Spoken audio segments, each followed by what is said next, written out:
명절날 말씀 받기에 딱 좋은 귀한 말씀이죠. 둘째 아들이 살아서 돌아왔으니까. 집 나간 둘째 아들이 돌아왔으니까. 전어를 먹기 위해서 집 나간 며느리가 돌아오는 게 아니라 집 나간 아들이 돌아온 이 기쁜, 이 축복의 순간. 누가복음 15장에 보면 잃어버렸다가 다시 찾은 기쁨으로 가득하지요. 그렇죠? 잃어버린 양 한 마리, 99마리를 우리에 두고 그 밤중에 그 주인이 그 잃어버린 양 한 마리를 찾기 위해서 나갔다가 찾아서 돌아왔을 때 너무나 기뻐서 잔치를 베풀었다.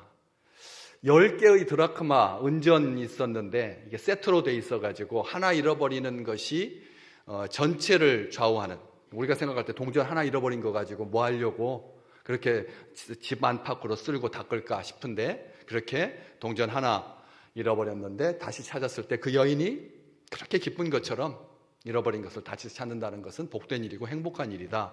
그리고 세 번째 이야기, 두 아들이 있었는데 한 아들이 아버지께 받을 유산을 자기 몫을 챙겨가지고 먼 타국으로 가서 허랑방탕하게 살다가 자기 이 아버지께로 다시 돌아왔으니 이것보다 더 행복한 일이 어딨냐, 그렇게 이야기를 하는데, 오늘 그 말씀이 세 번째 이 비유가 제일 길죠. 아주 긴데 그 집 나간 둘째 아들이 돌아온 것으로 끝나지 아니하고 집안에서 아버지와 함께 있었는데 아주 영 불편했던 큰아들, 첫째 아들이 오늘 이렇게 말하죠. 내가 여러 해 아버지를 섬겨 명을 어김이 없거늘 내게는 염소 새끼라도 주어서 나와 내 벗으로 즐기게 하신 일이 없더니 아버지의 살림을 창녀들과 함께 삼켜버린 이 아들이 돌아오매 아버지께서 살찐 송아지를 잡으셨나이다.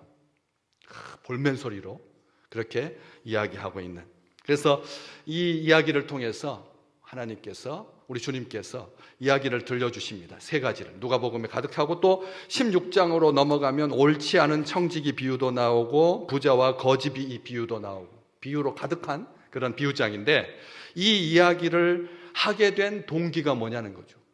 하게 된 동기가, 왜 자꾸 세 번에 걸쳐서 똑같은 이야기인데 잃어버렸다가 다시 찾고 그 기쁨이 크다라고 하는 것을 이야기하고 계시는데, 왜 잃었다가 찾는 그 기쁨을 한 이야기로 하면 될 텐데 왜 양 이야기, 돈 이야기, 아들 이야기. 그래서 우리 신학생 때 공부하려고 양돈탕이라고 그렇게 외웠던 것을 기억합니다.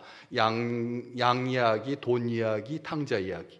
그래서 양돈탕이다, 잃어버린 양돈탕. 그래서 보신탕 생각하면서 이 성경 공부 이렇게 머릿속에 일부러 외웠던 그런 장이 누가복음 이 15장인데, 15장 1절 말씀에 보면 이 이야기를 하게 된 동기가 나옵니다. 모든 세리와 죄인들이 말씀을 들으려고 주님께 가까이 나왔는데 바리새인과 서기관들이 수군거리면서 이 사람이 죄인을 영접하고 음식을 같이 먹는다. 이 명절, 이 아름다운 우리 한국인의 잔치에 이 같이 음식을 먹는다라고 하는 것이 얼마나 귀한 일인데, 다 같이 하나님의 자녀인데 장자 되었다라고 자부심이 가득했던 서기관과 바리새인들이 집 나갔다가 돌아온 탕자와 같은 세리와 죄인들이 예수님의 말씀을 들으려고 가까이 나왔더니 빈정거리면서 수군거리면서 이렇게 말했다는 거죠. 죄인을 영접하고, 이 젊은 예수가 죄인을 영접하고 음식을 같이 먹는다. 모든 세리와 죄인들이 하나님의 말씀을 듣기 위해서 주님께 나왔는데 옆에서 이 바리새인과 서기관들은 수군거리면서 하나님의 말씀을 들으러 나온 것을 말하지 아니하고 죄인을 영접하고 음식을 같이 먹는다고 했다는 거죠. 그럴 때 우리 주님께서 잃어버린 양 이야기, 잃어버린 드라크마 이야기, 잃어버린 아들 이야기를 하고 계십니다. 그런데 이 이야기, 잃어버렸던 것을 찾는다라고 하는 것이 참 기쁘다, 우리 압니다. 그렇죠? 소중한 것을 우리는 많이 잃은 시대를 살고 있거든요. 너무나 막 돈 벌자, 제발 가난 좀 벗어나자 해가지고 열심히 이 지구상에 존재하는 모든 나라 가운데서 이 노동으로 쓰는 이 일주일 동안 살아가는 시간에 대부분의 시간들을 그렇게 열심히 돈을 벌었는데 행복할 줄 알았는데 가정들마다 비명소리라는 거죠. 사회 곳곳에서 언제는 우리가 흙수저고 너는 은수저고 너는 금수저고 운동장은 기울었고 하면서 많은 사람들이 파이는 하나인데 이것을 어떻게 쪼개 먹을 것이냐 가지고 막 치열하게 머리 쓰면서 누가 갑이 될 거냐, 누가 위로 올라갈 거냐, 누가 승자냐, 이런 일로 온 나라가 하루도 편할 날이 없는 거죠. 정말 이거 그냥 우리는 이렇게 여기서 주저앉고 마는 건가? 정말 서구 그 잘 나가는 나라 선진국들은 바로 땅 앞에서 그냥 기름이 펑펑 해저에서 쏟아져 나왔는데도 그걸 가지고 자기 세대만 배불리지 아니하고 후세대를 위해서 다 저축해 놓고 좋은 정책 입안해 가지고 가정들마다 막 2명, 3명 낳는 것이 기본이고 그렇게 선진국을 향해서 나가고 있는데 우리는 뭐가 그렇게 하면서 이렇게 자조 섞인 마음을 갖기 쉬운데 단순하게 잃어버린 것을 찾는 기쁨이 목적이냐는 거죠. 우리 주님께서 이야기를 왜 해주셨다는 거죠. 딱 그 이야기한 데마다 우리 주님께서 중간에 하고 싶은 마음을 담아서 결론으로 이렇게 정리하고 넘어가십니다. 어디요? 7절과 10절. 첫 번째 이야기를 하고 결론 7절에, 두 번째 잃어버린 돈 이야기하고 10절의 결론 7절 말씀 한번 같이 볼까요? 7절 말씀 같은 책 장이니까 7절 말씀 읽어보겠습니다. 내가 너희에게 이르노니 이와 같이 죄인 한 사람이 회개하면 하늘에서는 회개할 것 없는 의인 99으로 말미암아 기뻐하는 것보다 더 기뻐할 거다. 그 잃어버린 한 마리 양 찾아와가지고 아니 잔치하려고 하면 양 5마리 잡아야 되는데 이게 정말 손해나는 장사인데 우리 주님께서 단순하게 잃어버린 것을 다 되찾는 기쁨만을 말하는 게 아니라는 거예요. 한 영혼이 돌아오는 걸 하늘에서 기뻐한다. 여기 이와 같이 죄인 한 사람이 회개하면, 돌아오면이라는 뜻입니다. 회개하면이 원래 뜻이 돌아오다라는 뜻이거든요. 한 사람이 돌아오면 하늘에서 회개할 것 없는, 돌아올 필요가 없는 집안에 머물고 있는 아버지의 품에 있는 큰아들처럼 99사람이 있는 것보다 더 기쁘다. 잃어버린 한 영혼이 돌아오는 것이, 회개하는 것이. 또 두 번째 이런 드라크마 이야기를 해주시면서 나중에 또 결론으로 10절 말씀 한번 볼까요? 10절 말씀 같이 읽겠습니다. 내가 너희에게 이르노니 이와 같이 죄인 한 사람이 회개하면 하나님의 사자들 앞에 기쁨이 되느니라. 아니 은전 하나 찾아가지고 잔치 벌이려고 하면 은 5개 들어가는데 이게 세상적으로 말하면 바보 같은 짓인데 우리 주님께서 단순하게 동전 찾는 이야기 하는 게 아니라 똑같은 결론입니다. 잃어버린 양을 찾았을 때도 한 영혼이 회개하고 돌아오면 회개할 것 없는 의인 99보다 인하여서 기뻐하는 것보다 더 기뻐하는 거다. 오늘 두 번째 비유에서도 내가 너희에게 이르노니 이와 같이 죄인 한 사람이 회개하면 하나님의 사자들, 하나님의 천사들, 하나님의 백성들, 천국에서 아버지 집에 있는 그 많은 숱한 그런 구원받은 백성들보다 그들 앞에서 기쁨이 된다. 다시 말하면 두 가지 이야기가 다 회개하고 돌아오는 것. 이게 기쁨이 되고 잔치의 이유가 된다는 거죠. 오늘 세 번째 비유는 우리가 너무나 잘 아는 돌아온 탕자 이야기, 돌아온 둘째 이야기. 다들 이렇게 둘째만 보는데 오늘 본문 말씀은 첫째, 집안에서 잘 살고 있었던 아버지의 옆에서 신실하게 아버지의 명을 거스르지 아니하고 순종했던 도덕적이고 열심을 다했던 또 다른 아들, 큰아들 이야기를 하고 있는 것이죠. 여기 또 다른 아들 이야기를 하고 있습니다. 우리가 자칫 잘못하면 둘째들만 집에 바깥에 나가가지고 나쁜 짓 하다가 정말 허랑방탕하게 살다가 돌아온 듯이 여러분들도 예수 믿고 주 앞에 왔으니 이제 열심히 사십시오. 이런 식으로. 이런 취지로 우리 주님께서 이 이야기를 들려준 것이 아니다라고. 회개라고 하는 것은 어떤 잘못에 대해서 인식하고 인정하고 용서를 구하는 것이 아니라 본래의 자리로 돌아오는 거다. 하나님을 대적한 사탄은 본래의 자리를 떠난 존재다.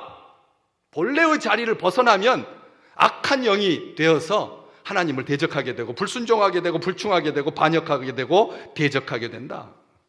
그래서 이 본래의 자리로 돌아오는데 약간 다릅니다. 취지가. 앞에 두 개는 잃어버린 양을 찾기 위해서 목자가 나가는 일이고 목자가 찾아서 돌아오는 이야기고, 두 번째 은전도 잃어버린 여인이 다시 찾는 이야기인데, 세 번째 이야기는 아버지가 가서 찾아서 데려오는 것이 아니라 아들 둘째가 지가 알아서 돌아오는 걸로 이렇게 되어 있거든요. 겉으로 봤을 때, 우리가 생각할 때 앞에 두 비유는 주인과 목동과 여자가 찾는 건데, 세 번째 잃어버린 아들은 지가 스스로 돌이켜, 여기 그렇게 나와 있잖아요. 본문 말씀에 보면, 본문 아니죠, 위쪽에 그렇게 기록되어 있거든요. 어디에 나와 있죠?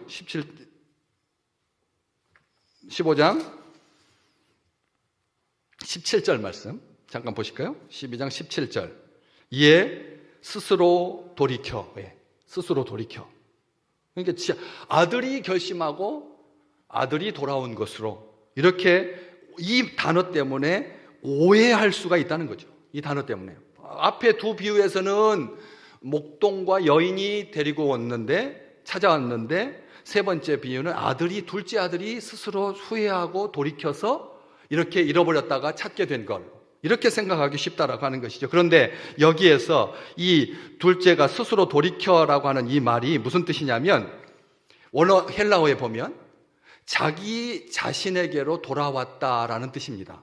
우리가 번역이 스스로 돌이켜가 자기 자신에게로 돌아왔다, 자기 자신을 되돌아보았다, 자기 자신을 거울로 비추어 보았다라는 뜻입니다.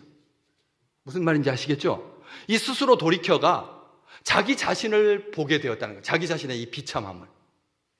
아버지를 떠나서 자유롭게 살고 싶다라고 하는 그 욕망이 결국은 아버지를 떠나면 아무것도 이루는 게 없고, 그리고 고통스럽고 살 길이 막히게 되고, 그렇게 천박하게 여겼던 돼지 키우는 이방인 그 손 아래 놓여서 돼지 키우다가 너무나 배가 고프니까 돼지가 먹는 쥐엄 열매, 가로수에 이스라엘에 가보시면 알겠지만 그 돼지나 먹는 그 콩같이 생긴 말라 비틀어진, 정말 평상시에는 사람이 먹지 않는 이런 것에까지 식욕이 동하여서 먹으려고 했던 비참함.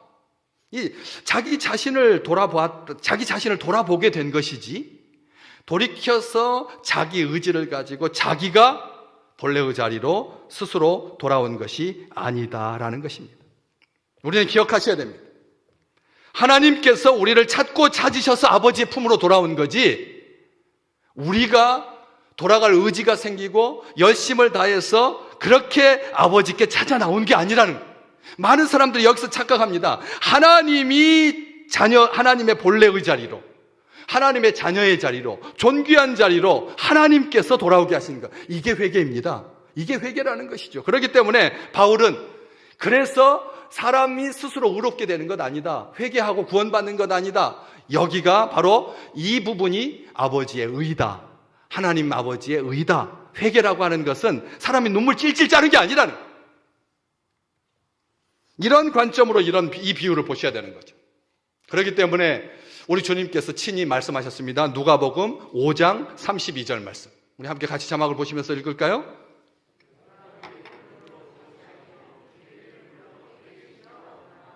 띄워놓으십시오. 우리 주님께서 이 땅에 오신 목적을 이렇게 설명하셨어요. 이 땅에 뭐 하려고 오셨다고요? 의인을 부르러 온 것이 아니라 죄인을 불러서 뭐 하게 하려고? 회개하게 하려고. 우리 주님께서 회개하게 하시는 분은 누구죠? 우리 주님이신 거예요. 내리세요. 자막 내리십시오. 보십시오. 우리가 회개하는 게 아니라니까요. 근데 많은 사람들이 무슨 식으로 생각하냐면, 요즘 장사도 잘 안 되고 건강도 좀 나쁘고, 그리고 이거 영 좀 찜찜하다, 그러기 때문에 액땜하듯이 하나님 앞에 잘못했습니다, 억지로 막 쥐어짜듯이, 하나님 제가 뭔가 잘못한 게 있어서 내 삶이 이렇게 확장되지 아니하고 좀 위축되는 것 아닙니까? 건강도 좀 안 좋은 것 같고요. 이렇게 그게 회개라고 생각한다는 거예요. 눈물 뿌리면서 기도하는 거. 그래가지고 우리는 무슨 생각하냐면, 수련회 가가지고 기도원에 가가지고 금식하면서 막 하나님 앞에 잘못했습니다, 용서해 주십시오.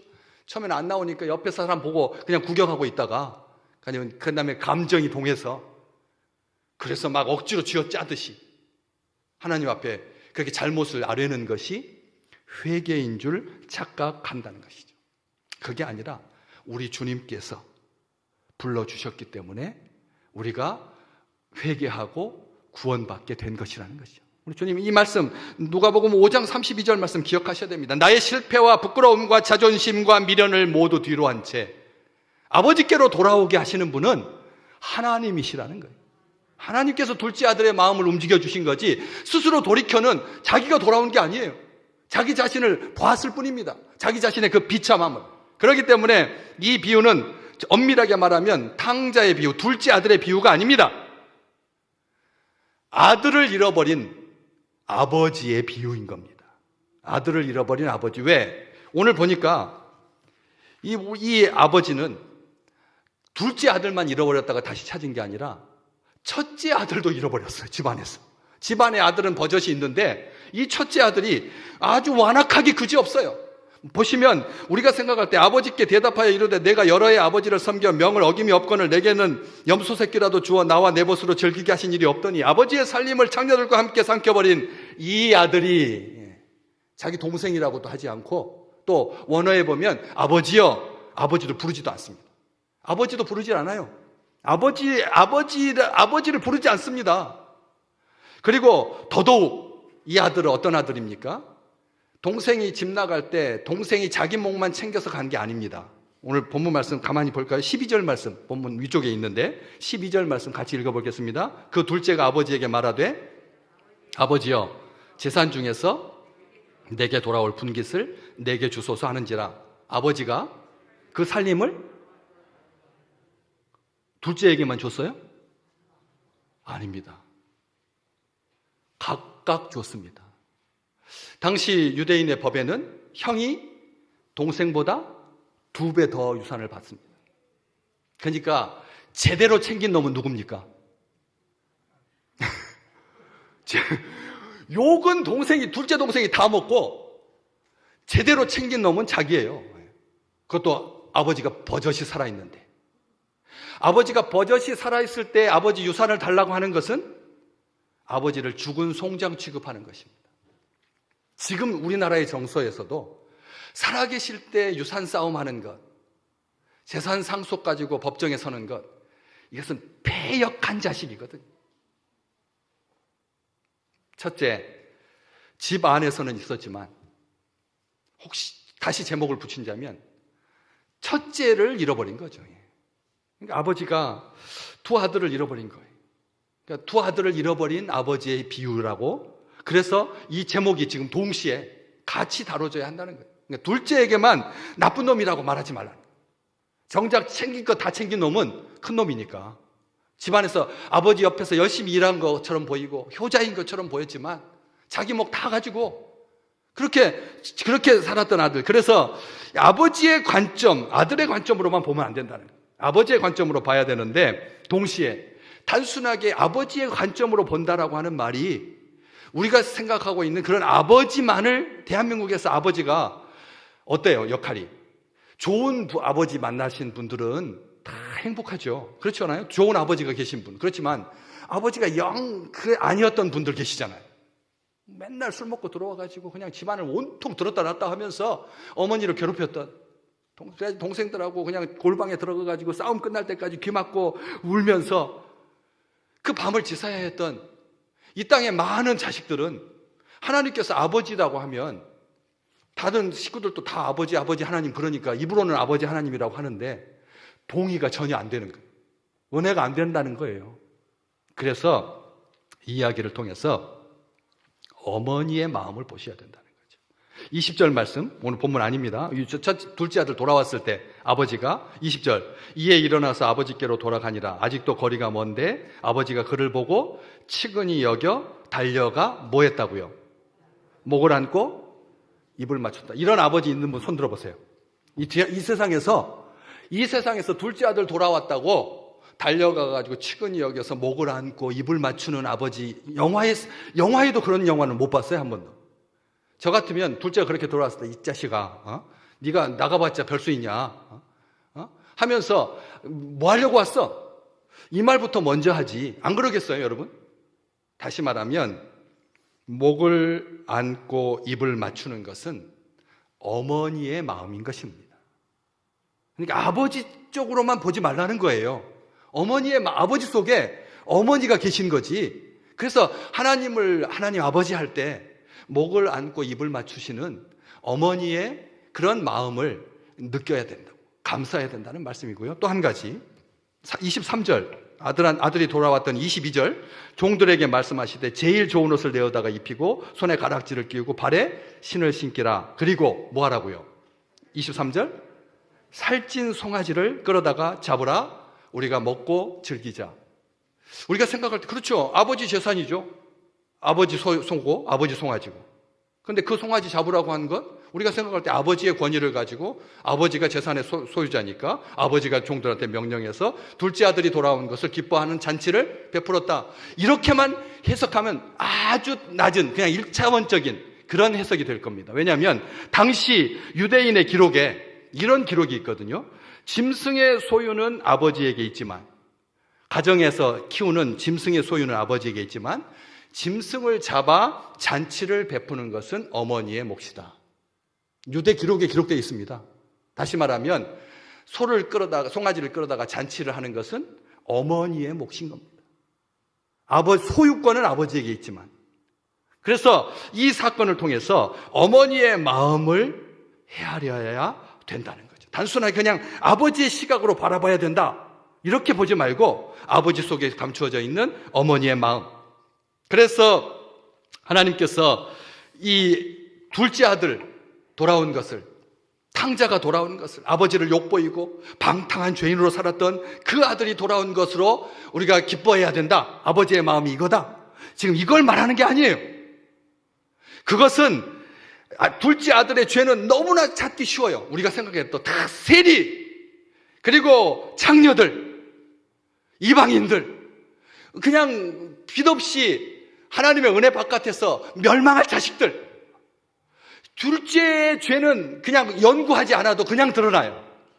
그러나 아버지 옆에서 같이 있었던 그 아들, 복잡하죠. 죄가 복잡해요. 왜냐하면 죄인처럼 안 보이거든. 도덕적이고 성실한 사람이고 아버지의 집에 있으면서 순종하면서 섬겼고 모범적이고 선한 아들, 완벽한 절제력을 가지고 자기 훈련이 잘 된, 사람의 기준으로 봤을 때 둘째는 나쁜 놈, 첫째는 좋은 놈. 그런데 둘째에게 시선을 빼앗기지 말라는 거죠. 첫째는 오히려 몸은 집안에 있었지만 아버지의 사랑을 오해해서 마음을 잃어버렸던 큰아들, 첫째 아들을 봐야 됩니다. 그는 또 다른 의미의 탕자, 아니면 진짜 탕자는 집안에 있었던 거죠. 이제 잃어버린 아들. 그래서 그렇기 때문에 이 진짜 탕자가 누구인가, 이걸 또 보라는 것도 아닙니다. 우리 주님께서 둘째 이야기부터 먼저 하시고 그 다음에 첫째 이야기를 지금 들려주고 계시는데, 자주 이런 두 가지가 한 비유에 섞여 있을 때는 강조점이 뒤에 있습니다. 이야기를 들어보시면 주님께서 하셨던 이야기들을 쭉 종합해 보면 두 이야기가 섞여 있는 비유에서는 강조가 앞쪽에 있는 게 아니라 뒤쪽에 있다. 그러니까 집안에 있었던 첫째에게 강조점이 있는 거죠. 우리 주님께서 그걸 생각을 하시고 지금 이 말씀을 들려주시는 겁니다. 바리새인과 서기관들, 하나님의 장자들, 한 번도 집을 떠났던 적이 없는 정말 의로운 사람들, 11조 잘 내고 그리고 하나님의 율법에 자기의 목숨을 걸었던 정말 의로운 사람들, 장자들. 큰아들은 의가 뭐냐? 자신의 훌륭한 순종을 통해서 얻어지는 것으로 생각을 한 겁니다. 의가 자기의 훌륭한 순종을 통해서. 29절 말씀해 보면 이 짧은 한 절에 아버지한테 쏘아대듯이 말합니다. 내가, 그리고 내게는 또 나와 내 벗으로. 어때요? 자기 이야기뿐입니다. 자기 이야기. 둘째가 집 나간 다음에 마음 아파하셨던 아버지의 이야기는 하나도 없고 전부 다 자기의예요. 자기의. 나는 순종하고 나는 열심으로 아버지를 섬겼고 나는 충성을 다했고 나는 집 나간 적도 없고 온통 자기뿐입니다. 자기 이야기입니다. 그가 아버지에게 진심으로 바랬던 것은 동생에 대한 자비가 아니라 심판이었고 정의였습니다. 무슨 낯짝으로 돌아온단 말인가? 동생이라고 하지 않습니다. 뭐라고 말합니까? 아버지의 살림을 장녀들과 함께 삼켜버린 이 아들. 동생이라고 부르지도 않고 이런 식으로 동생을 폄훼한, 그의 분노는 동생을 넘어서 아버지에게까지 미치고 있습니다. 위선입니다. 진짜 챙길 것은 자기 몫으로 다 챙겨놓고, 그리고 동생한테만 비난의 화산을 돌리고 있는 두 아들은 아버지와 떨어져 있었습니다. 죄인입니다. 잔치에 두 아들을 초대하기 위해서 아버지가 동구 밖까지 나갑니다. 그리고 첫째가 잔치 자리로 들어오지 못하니까 또 첫째 아들을 초대하기 위해서 아들에게 나갑니다.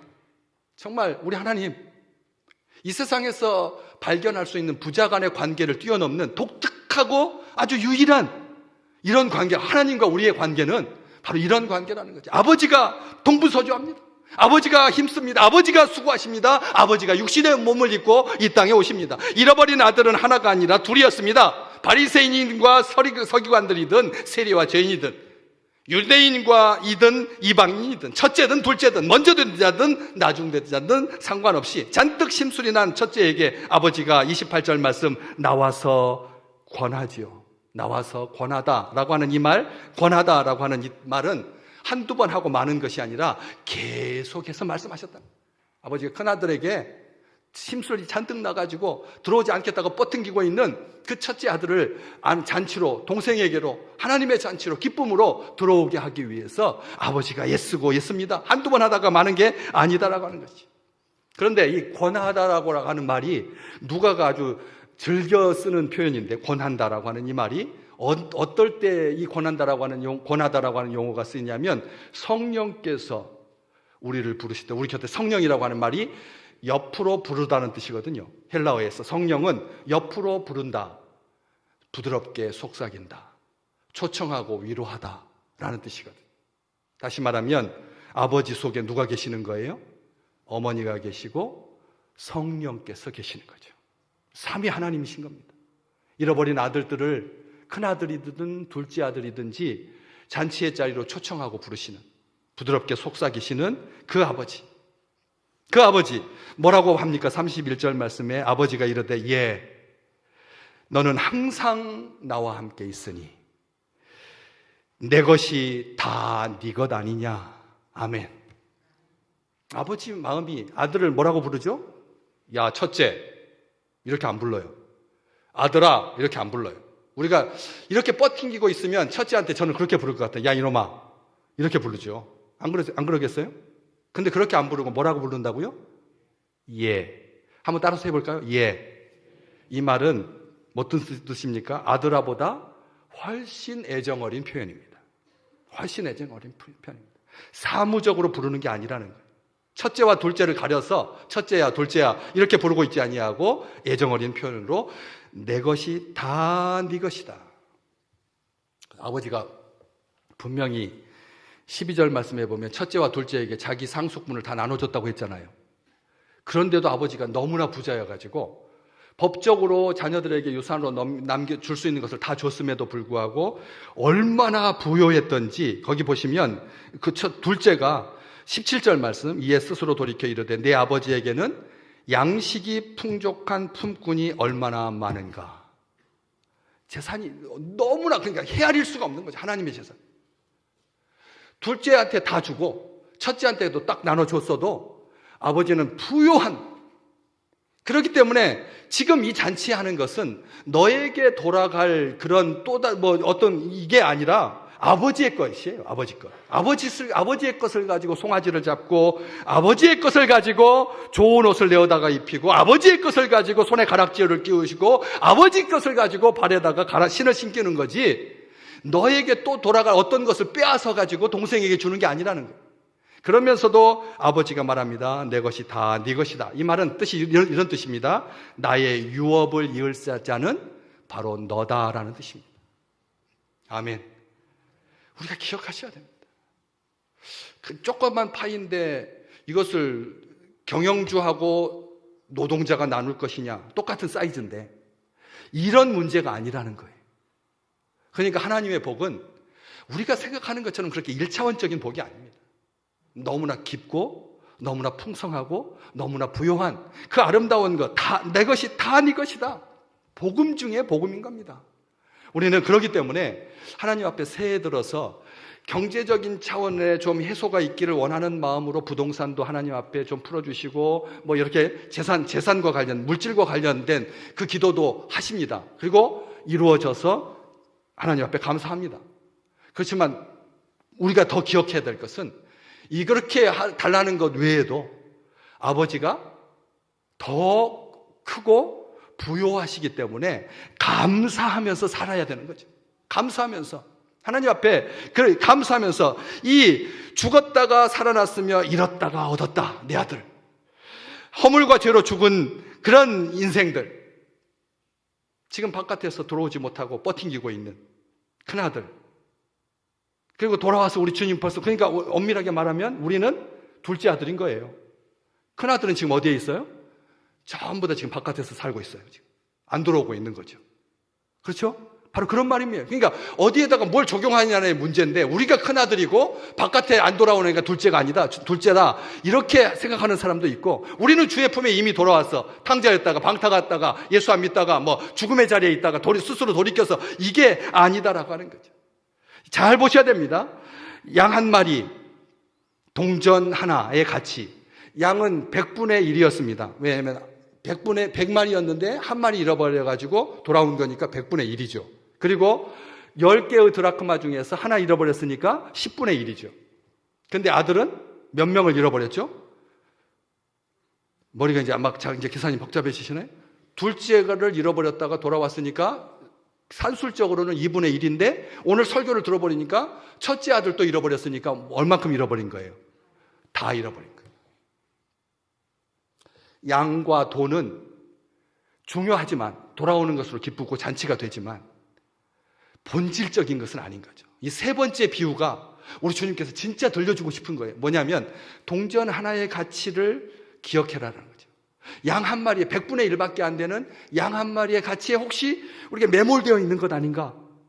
그래가지고 우리 막 그냥 열심히 돈 벌려고 해가지고 이 세상에서 가장 일을 많이 한, 자기 시간 갖지 아니하고 설날도 딱 하루나 이틀 쉬는. 지금 중국에서는 일주일, 2주일, 막 3주일씩 쉬는데 우리는 겨우 사흘 쉬다가 이게 주일하고 겹치니까 하루 더 쉬게 해준다 그래가지고 토, 일, 월, 화, 대체 휴일, 화요일 날 줘가지고 4일 쉬는. 그렇게 열심히 돈 벌어가지고 잘 살게 됐나 싶었더니 이게 행복한 것하고 직결되지 않더라는 거예요. 돈을 많이 벌어도, 집을 많이 가지고 있어도. 그래가지고 이렇게 이 자그마한 것에 신경 쓰다가, 본질적인 것이 아닌 것에 신경 쓰다가 혹시 두 아들을 잃어버린 거 아닌가, 이것을 확인하라는 거죠. 소중한 잃어버린 것들, 이 작은 것의 가치를 다시 살려야 이 진짜 소중한 것들을 잃어버리지 않게 된다라고 하는 것입니다. 잃어버린 아들, 두 아들이 돌아오는 것, 한 영혼이 구원받고 돌아오는 것은 지금까지 잃어버렸던 모든 것을 상쇄하고도 남는 축복이라는 겁니다. 우리가 지금 근대화, 현대화 과정을 겪으면서 소중한 가치들을 많이 잃어버렸는데 한 영혼이 돌아오면 그 잃어버린 것들을 상쇄하고도 남는다는 것입니다. 우리는 이것을 기억하셔야, 이게 아버지의 마음이고 우리 주님의 마음입니다. 우리 주님께서 우리 죄를 대신하셨습니다. 우리 죄가 되셔서 스스로 심판과 정죄를 당하셨습니다. 둘째 아들이 자기가 돌아오고 싶다고 해서 자기 마을로 돌아올 수 있는 게 절대 아닙니다. 왜요? 마을의 청년들이, 마을의 어른들이 둘째 돌아오기만 해봐라, 절대 못 들어옵니다. 왜냐하면 패역한 자식이거든요. 살아있는 아버지에게 자기 목 챙겨갖고 떠난 놈이 어떻게 우리 마을에 들어온다면 이것은 말이 안 되는 겁니다. 그래서 돌에 맞아서 죽을 수밖에 없습니다. 자기 죄 때문에 결코 살 수가 없는 것입니다. 숨겨져 있지만 큰아들 마찬가지. 자기 목 이미 챙겼습니다. 얼마나 동네 사람들이 수군대겠습니까? 그렇지 않아요? 둘째도 탕자고 첫째도 탕자고 다 명예와 모든 것, 권위가 다 땅에 떨어진 사람들입니다. 그렇기 때문에 아버지가 동구 밖까지 가서 자기가 그 수치를 당한 거예요. 마을 사람들한테 자기가 수치를 당한 거예요. 그래서 살리신 거예요. 큰아들도 마을 사람들한테 이 비난받아야 할 그런 아들이기 때문에 바깥에 나가서 기어코 초청해가지고 우리 주님께서 결론을 안 내리셨어요. 그렇지만 그 첫째 아들도 하나님의 잔치에 나가서 데려가. 예, 아들아, 내 것이 다 네 것 아니냐 하면서 그렇게 초청해. 우리 대신 수치를 당하신, 명예와 권위를 회복시켜 주신 자신의 죽음으로, 십자가로, 아버지의 사랑으로. 이번 설 명절이 우리 믿음의 백성들에게 다시 한번 우리가 하나님의 자녀라고 하는 것을 깨닫는 귀한 시간이 되시기를 주의 이름으로 축복합니다. 우리는 하나님의 자녀입니다. 하나님의 관심 자체이십니다. 아버지의 집 안에 있든지 집 바깥에 있는 첫째 아들이든지 다 하나님의 자녀, 원래 하나님의 형상으로 지음받은 존재들이거든. 5천만밖에 안 되는데 그 중에서 지금 외국에서 들어와가지고 귀화해서 한국에서 지금 단기 비자든 장기 비자든 해가지고 200만 명이 섞여 살고 있는데 그 중에서 반토막은 종교가 하나도 없는 사람이고 그 반 가지고 기독교 3분의 1, 불교 3분의 1, 천주교 3분의 1. 이런 상태에서 다시 한번 보셔야 합니다. 비교하지 말라는 거죠. 누가 교회 안에 아버지의 집 안에 있고 집 밖에 있는 것으로 비교하지 말라는 거죠. 자기 의로 대하지 말라는 거죠. 자신의 기준과 잣대로 판단하지 말라는 거죠. 열심과 순종으로도 해서는 안 된다는 거죠. 같이 있으면서도 봐라, 네가 이렇게 늦지막하게 오후 3시쯤에 오후 5시쯤에 와가지고 뭘 더 바래? 이런 식으로 같이 아버지의 집 안에 있으면서도 우리는 내가 모태신앙이고 내가 3대째고 내가 4대째고 너는 당대 믿는 신앙이고 입에 풀칠이라 하면 다행이지. 너는 새벽기도도 안 드리면서 뭐 일주일에 딱 1시간 168분에 1시간 예배 드리는 게 다잖아. 네가 교회 와서 뭘 헌신했는데 토요일에 와가지고 주방에서 물 적시면서 가시에 찔려가면서 주일 점심 준비나 해봤어? 왜 엉덩이만 따뜻하게 와가지고 데펴주고 가는 주제에 왜 말이 많아? 우리는 얼마든지 안에 있으면서도 형제들끼리도 이 자기 의가, 자기 자랑이, 자기 열심이 그렇게 판단하기 쉽다는 거예요. 이번에 명절 때 한 가정도 이런 식으로 의상하지 않으시기를 주의 이름으로 축복합니다. 명절 붙은 날 많이 싸우잖아요. 우리가 늘 경험해 봤잖아요. 멀리 떨어져서 전화 한두 통으로 해결될 일을 같이 있으면서 사흘 있는 것도 아니고 겨우 한 끼 같이 먹고 헤어지는데 오직 사랑으로 하시기를 주의 이름으로 축복합니다. 아버지의 마음을 헤아리십시오. 기뻐하고 여기 말씀하셨죠. 내 동생은 죽었다가 살아났고 내가 잃었다가 얻었기로. 다 아버지 자기 책임이라는 거예요. 내가 잃었다가 얻었기로 우리가 즐거워하고 기뻐하는 것이 마땅하지 않느냐 했던 그 아버지의 마음으로 이번 명절 기뻐하고 즐거워하시기를, 한 형제됨을 즐거워하시기를, 하나님의 자녀됨을 하나님께서 함께 하심을 기뻐하는 소중한 시간들이 되셔서 그래서 올 한 해가 따뜻하고 부요한 귀한 한 해가 되시기를 주의 이름으로 축복합니다.